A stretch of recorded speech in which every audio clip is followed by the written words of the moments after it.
Alright, welcome back. This is part 2 of kind of maintenance and cleaning up your computer. What I was going to show you, what I was talking about was the disk defragmenter. The disk defragmenter, like I said, for Vista, you had a lot of issues where it was just running, you had to run for days, sometimes overnight, things like that. Windows XP wasn't too bad. It actually did a pretty good job, and it did it in a reasonable amount of time. Windows 7, same thing. It still runs for quite a bit. So what I found was, if you go to Google,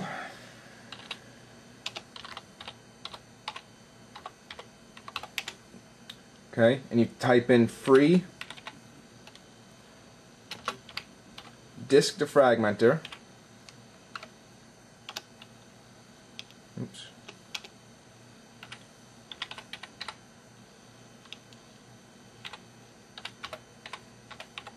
Sorry, I'm trying to do this with one hand holding the camera. Free disk defragmenter, okay? And probably about the third one down here, okay? It's going to say the Ozlogic disk defragmenter. There are multiple free ones out there. This one I found to be the absolute best one. Okay, I'm gonna click on that, download now, blah blah blah. Okay, and what it's gonna look like is you can pin it in your taskbar or you can have it in your start menu, your choice. Okay, it's very simple to use. Okay, it'll give you your options to use for what hard drive. You can select which one you want to do and whatnot.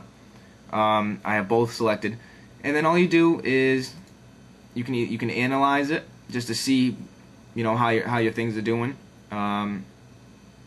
You can just do a regular defrag, or you can defrag and optimize. It's a little bit slower. You can use it like it says here. It says slower and use once a week. It's a little bit slower, but it'll do a more thorough job. I just use, because I do it often, because I hate having a slow, bogged down computer. I absolutely hate it. It's one of my biggest pet peeves, and it pisses me off. So what I always do, I'm always doing it. I do it at least once a week anyway, but I do just the regular defrag. And you start it up, and it comes up with, it looks like a regular disk defragmenter. It shows you your fragmented files, your defragmented, and whatnot. And this usually takes 15 minutes, 20 minutes, maybe even less, depending on how many times you do it and how many times you uninstall and reinstall and do whatever you got to do. So as you can see, it's already flying through it. It doesn't take much. It's free, and it works better than the standard one that comes with Windows. So those are things that I have to highly recommend, and I believe that these are the absolute best free programs that you probably can use. There are probably other ones out there, and feel free to use, explore, check them all out. These are the ones that I recommend and that have been in magazines and different sites. What else can I show you? Those are the main things that you want to do for upkeep and maintenance of your computer. Cookies, temporary internet files, they take up a lot of space and use up any resources you have that's unnecessary. Another thing I can show you guys, I'm sure a lot of you have heard of it, is Mozilla Firefox. I personally do not use Internet Explorer. I will only use it if I absolutely have to. Certain programs require me to use it, but that's it. Okay? I will always use Mozilla Firefox. Okay, with this program, same thing. You can go to Google, or you type it right into your address bar. Firefox.com. Download it. It's free, and it's I would have to say it's so much better than Internet Explorer. The things you can do with it, it works, it functions the same way, but it's more stable, it's more reliable. There's a lot more add-ons and add-ins that you can do, things to customize, all sorts of things. Look up Mozilla Firefox. You look up reviews on it. You will see that it's outstanding. Let's see, what else? Mozilla Firefox. Also, if you guys are looking for anything to monitor your frames per seconds with playing games and things like that, free program, it's called Fraps. Okay, Google, type in Fraps, and you can download that. And you click on it, okay, and it'll pop up in your tray here. Okay, it'll look just like this, and it'll create a little counter, as you can see, a little counter here. It'll show it, and you can set it to show up in the top left, top right, any corner of your monitor that you want it to show up on when you're playing a game, and it'll be up on top of the game, so that that way you can always monitor it. If you buy the version, this one's free. If you actually buy it, it gives you access to, you can take a lot more screenshots. You can actually take clips of you playing, things like that. So that's a great program to use. It's free. Okay, we'll exit that. Now, if you want to monitor temperatures for your CPU, okay, it's another free program. It's called Core Temp.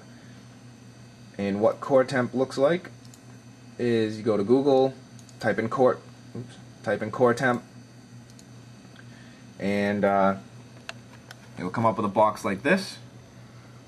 Okay, it tells you, it says select a CPU, it's set to CPU 0, how many cores, how many threads you're running, your CPU ID, what your CPU vid is. This vid is 1.3, which is the stock voltage at which this chip comes in. My chip is a Q6600 quad core, so my stock voltage that it came was 1.3. This chip ranges max to 1.32 all the way down to like 1.12, I think, or something along those lines. So it goes pretty low. I have a higher end voltage chip, so it's, some people could overclock these chips to 4 gigahertz and have a really low voltage. I, however, cannot, because my voltage was already higher from the beginning. So anyway, so it'll tell you, core 1, 2, 3, 4, your lows, highs, how much of your CPU is being used, whatnot, and temperatures. Now, you can set it to show up when Windows starts, or you can set it to show up down in your taskbar here. You can have it show all 4 cores, or you can have it show only 1 core, or you can have it show just the hottest temperature core, which is the only one that really matters anyway. So that's what I have it set to. You can change the color scheme, things like that. So, again, that is Core Temp, and it works for most CPUs. It should work for all the i7s. It should work for all the new AMD Phenoms. It works for the Athlons. It works for the older LGA 775 socket for Intel, which is the Q6600 or the 9650, things like that, 9450. But alright guys, well, if you have any more questions, please feel free to leave comments. Anything along those lines, feel free to ask, and I can try to help you out as much as I can. Well, I hope all this was helpful, and I hope you guys can use these things. So, alright, until next time guys, I'll talk to you later.